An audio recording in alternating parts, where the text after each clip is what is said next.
नमस्कार। अरुणाचल समाचार में आपका स्वागत है। मैं हूं मनोज कुमार शर्मा। आइए बुलेटिन में सबसे पहले देखते हैं मुख्य समाचार। संसद के दोनों सदनों में कथित पेगासस जासूसी, कृषि कानून और अन्य मुद्दों पर विपक्ष के हंगामे के कारण सोमवार तक के लिए संसद स्थगित। लोकसभा में विपक्षी सदस्यों के हंगामे के कारण सदन की कार्यवाही पहले 12 बजे तक और फिर दिन भर के लिए की गई स्थगित।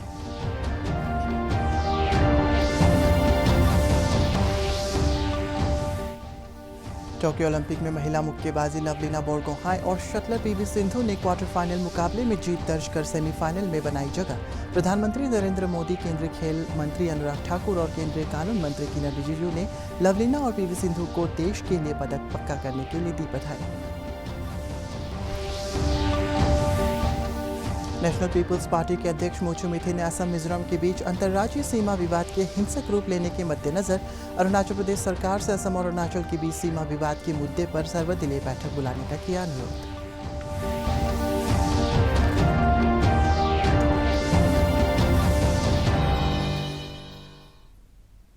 संसद के दोनों सदनों में कथित पेगासस जासूसी, कृषि कानून और अन्य मुद्दों पर विपक्ष के हंगामे के कारण सोमवार तक के लिए संसद की कार्यवाही स्थगित कर दी गई।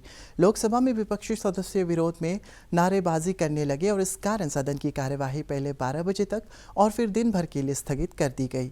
सदन की बैठक शुरू होने पर विपक्ष के नेता अधीर रंजन चौधरी ने कहा है कि विपक्षी सदस्य मानसून सत्र के शुरू होने के पहले दिन से ही पेगासस जासूसी, कृषि कानून और कोविड जैसे महत्वपूर्ण मुद्दों पर चर्चा कराने की मांग कर रहे हैं। उन्होंने सरकार पर अड़ियल रुख अपनाने और चर्चा से भागने का आरोप लगाया।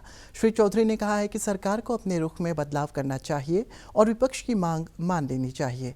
इसके बाद कांग्रेस, डीएमके, तृणमूल कांग्रेस और अन्य विपक्षी दलों के सदस्य सदन के बीचों बीच आकर नारेबाजी करने लगे।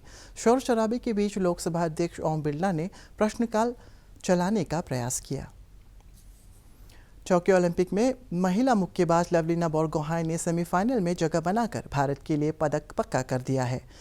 वेल्टरवेट श्रेणी में क्वार्टर फाइनल में लवलीना ने चीनी ताइपे की नियेन चिनचेन को 4-1 से हराया। अब सेमीफाइनल में लवलीना का मुकाबला तुर्की की बसनाज सुरमेनेलो से होगा। प्रधानमंत्री नरेंद्र मोदी, केंद्रीय खेल मंत्री अनुराग ठाकुर, केंद्रीय कानून मंत्री किरण रिजिजू और अरुणाचल प्रदेश के मुख्यमंत्री पेमा खांडू ने लवलीना बोरगोहाई को सेमीफाइनल में पहुंचने पर बधाई दी है। असम के मुख्यमंत्री डॉक्टर हेमंत बिस्वा शर्मा ने भी मुक्केबाज लवलीना को उनके शानदार प्रदर्शन के लिए बधाई दी है। उन्होंने कहा है कि लवलीना असम का गौरव है।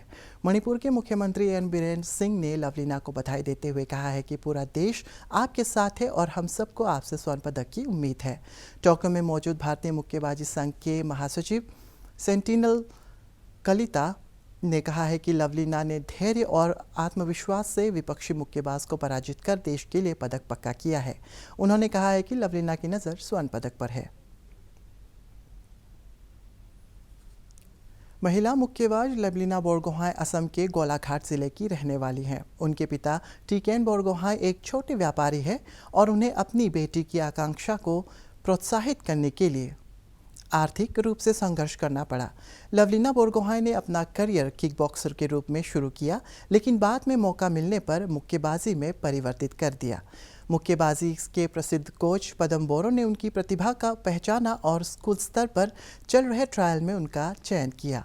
टोक्यो ओलंपिक में क्वार्टर फाइनल मुकाबले को देखने के लिए गोलाघाट में बड़ी संख्या में लोग जमा थे और लवलीना के जीत पर सभी ने खुशी का इजहार करते हुए स्वर्ण पदक जीतने की कामना की।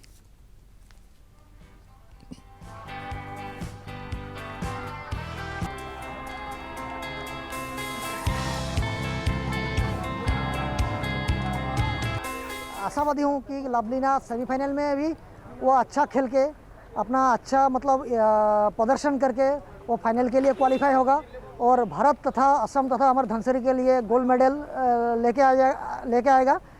तो मैं भगवान के पास मैं प्रे करता हूँ कि भगवान उसको साहस दे, शक्ति दे। जैसे लवलीना आगे जो विनिंग जर्नी चल रहा है लवलीना का, जैसे वो जाके सेमीफाइनल में ही सेमीफाइनल जीत के फाइनल में जाके वो गोल्ड लेने के बाद ही उसका विनिंग जर्नी ख़त्म हो।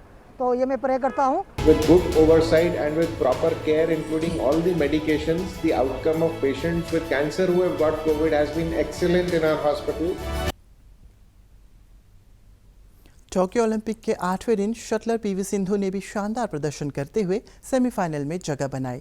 क्वार्टर फाइनल मुकाबले में पीवी सिंधु ने जापान में अकाने यामागुची को कड़े मुकाबले में 21-13, 22-20 से जीत दर्ज की। अब सिंधु ओलंपिक पदक से महज एक कदम दूर है। प्रधानमंत्री नरेंद्र मोदी और केंद्रीय खेल मंत्री अनुराग ठाकुर ने पीवी सिंधु के सेमीफाइनल में पहुंचने पर उन्हें बधाई दी है। इधर भारतीय पुरुष हॉकी टीम ने भी जापान को 5-3 से हराकर ग्रुप ए के अंतिम लीग मैच में जीत दर्ज की। केंद्रीय माध्यमिक शिक्षा बोर्ड सीबीएसई की 12वीं कक्षा के परीक्षा परिणाम घोषित कर दिए गए हैं। ये परिणाम बोर्ड की सरकारी वेबसाइट cbseresults.nic.in और www.cbse.gov.in पर उपलब्ध है। कोविड महामारी के मद्देनज़र इस वर्ष बोर्ड की परीक्षा रद्द कर दी गई थी। ये परिणाम बोर्ड की नीति द्वारा वैकल्पिक मूल्यांकन के आधार पर घोषित किए गए। सीबीएसई की 12वीं की परीक्षा में 99.37% छात्र उत्तीर्ण हुए हैं, जिनमें से 99.31% लड़के और 99.67% लड़कियां उत्तीर्ण हुई है। नेशनल पीपल्स पार्टी एनपीपी के अध्यक्ष मोचू मिथी ने असम मिजोरम के बीच अंतर्राज्यीय सीमा विवाद के हिंसक रूप लेने के मद्देनज़र अरुणाचल प्रदेश सरकार से असम और अरुणाचल के बीच सीमा विवाद के मुद्दों पर सर्वदलीय बैठक बुलाने का अनुरोध किया है। आज ईटानगर में संवाददाताओं को संबोधित करते हुए श्री मोचू मिथी ने कहा है कि एनपीपी राज्य सरकार को प्रदेश के विकास के लिए अपना पूर्ण सहयोग दे रही है।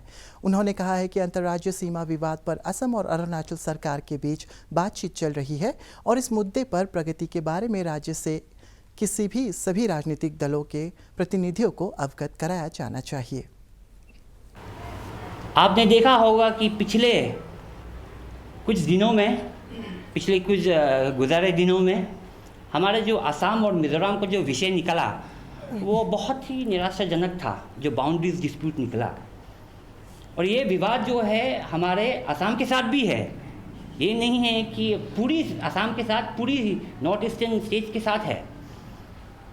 और ये बहुत बरसों से चलते आए वाला विवाद है। हम चाहते हैं कि हमारे सरकार भी इसके ऊपर, इस विषय के ऊपर जल्द से जल्द एक ऑल पार्टी मीटिंग बुलाए ताकि वहाँ हम चर्चा कर सकें। और आई ऑल्सो नो कि हमारे जो राज्य सरकार है, they have started the talks with the Assam counterpart also, but since this is a long vexatious issues, इसका बहुत समय लगेंगे समाधान होने के लिए।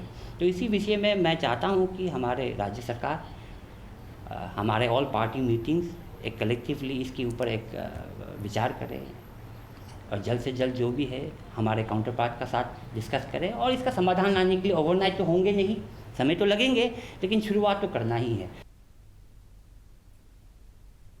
केंद्र सरकार ने शिक्षण वर्ष 2021-22 से अंडर ग्रेजुएट और पोस्ट ग्रेजुएट मेडिकल और डेंटल पाठ्यक्रमों में अखिल भारतीय कोटा योजना में आर्थिक रूप से पिछड़े वर्गों को 10% और अन्य पिछड़ा वर्गों को 27% आरक्षण देने का ऐतिहासिक और महत्वपूर्ण फैसला लिया है।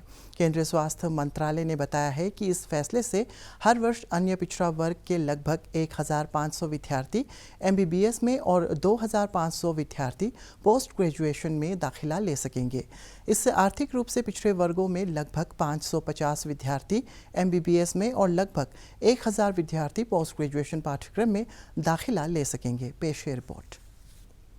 प्रधानमंत्री नरेंद्र मोदी के नेतृत्व में केंद्र सरकार ने मेडिकल और डेंटल कॉलेजों में प्रवेश लेने की तैयारी में जुटे अन्य पिछड़ा वर्ग और आर्थिक रूप से कमजोर वर्ग के छात्रों के लिए बड़ी सौगात प्रदान की है।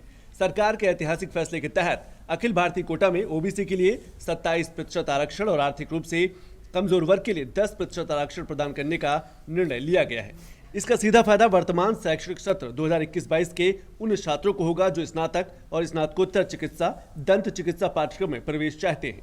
प्रधानमंत्री नरेंद्र मोदी ने सरकार के फैसले को ऐतिहासिक बताते हुए ट्वीट किया, हमारी सरकार ने वर्तमान शैक्षणिक वर्ष से स्नातक और स्नातकोत्तर चिकित्सा, दंत पाठ्यक्रमों के लिए अखिल भारतीय कोटा योजना में OBC के लिए 27% आरक्षण और आर्थिक रूप से कमजोर वर्ग के लिए 10% आरक्षण प्रदान करने का एक ऐतिहासिक निर्णय लिया है। यह हमारे हजारों युवाओं को हर साल बेहतर अवसर प्राप्त करने और हमारे देश में सामाजिक न्याय का एक नया प्रतिमान बनाने में बहुत मदद करेगा।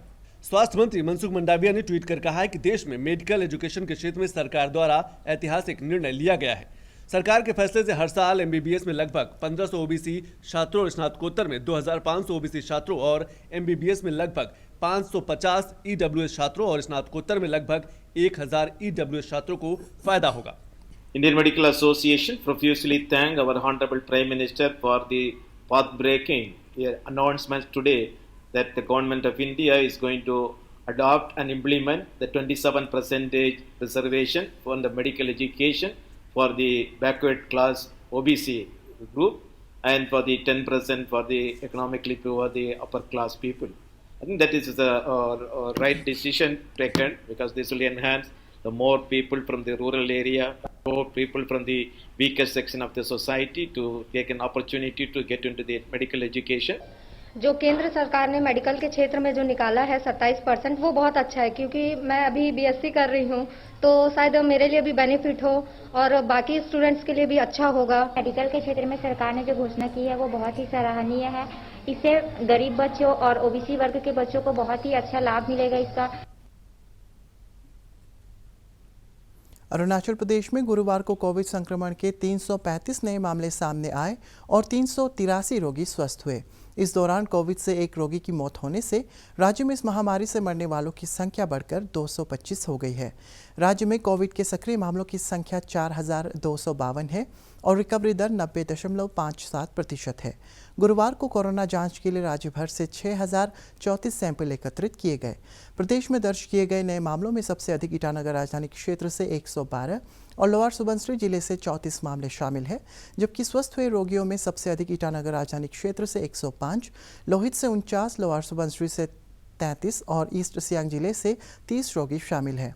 अरुणाचल प्रदेश में अब तक 8,45,803 कोविड टीके लगाए जा चुके हैं, जिनमें से 6,72,355 लाभार्थियों को कोविड की पहली डोज और 1,73,448 लोगों को दूसरी डोज लगाई जा चुकी है।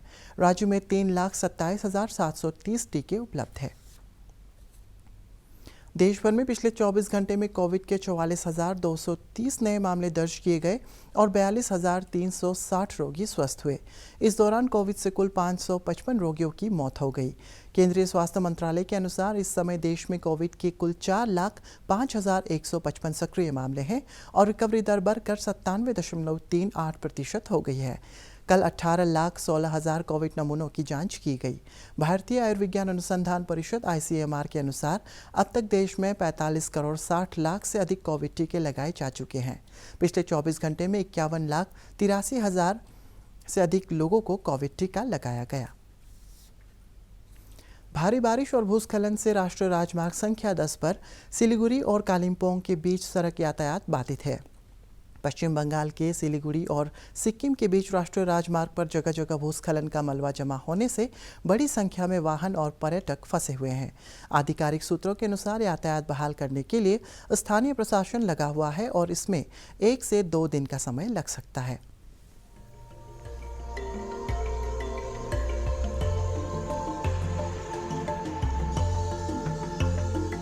हो रहा था एक्चुअली 8:30 बजे से स्टार्ट हुआ था। तो रात तक हुआ 1 बजे। हम लोग तो 1:30 बजे उठ गए थे। यहाँ दूसरा नदी भी है छोटा वाला, वो भी हाई हो गया था ओवरफ्लो के कारण से। जैसे प्रोटेक्शन वाल है वो भी डैमेज करके घर में घुस सकता है, इसलिए हम लोग रात को उठ गए थे। लेकिन ये पता नहीं था मुझे, ये सुबह ही पता चला क्योंकि यहाँ हम लोग का पानी आता है। तो पानी बनाने आया तो ये पूरा वॉल लैंडस्लाइड हो गया था पूरा। कहाँ का लैंडस्लाइड हुआ है? ये मल्ली नियर द मल्ली रोड है, ये मल्ली का सामने है। और यहाँ से भी थोड़ा आगे बालू खोला, वहाँ भी थोड़ा एक डंपर भी पानी के अंदर चला गया है, वो भी पानी में ख़त्म हो गया है। और यहाँ का भी थोड़ा नुकसान हुआ है। और तो आगे तो कवर तो होगा ही, थोड़ा टाइम लगेगा इसको।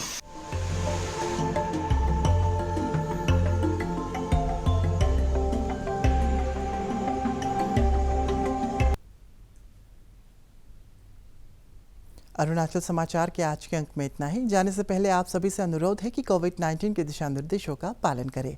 हमेशा मास्क लगाएं, बार बार हाथ धोएं और सोशल डिस्टेंसिंग के नियमों को मानें। कोरोना महामारी से बचाव के लिए आपका वैक्सीन लगवाना भी ज़रूरी है। अगर आप वैक्सीन लगवाने के पात्र हैं तो ज़रूर लगवाएं। हम कल फिर हाजिर होंगे अरुणाचल और देश और दुनिया की खबरों के साथ। चलते चलते आपको बता दें कि आप अरुणाचल समाचार हमारे YouTube channel DD news Arunachal पर भी देख सकते हैं। देखते रहिए अरुण प्रभा। नमस्कार।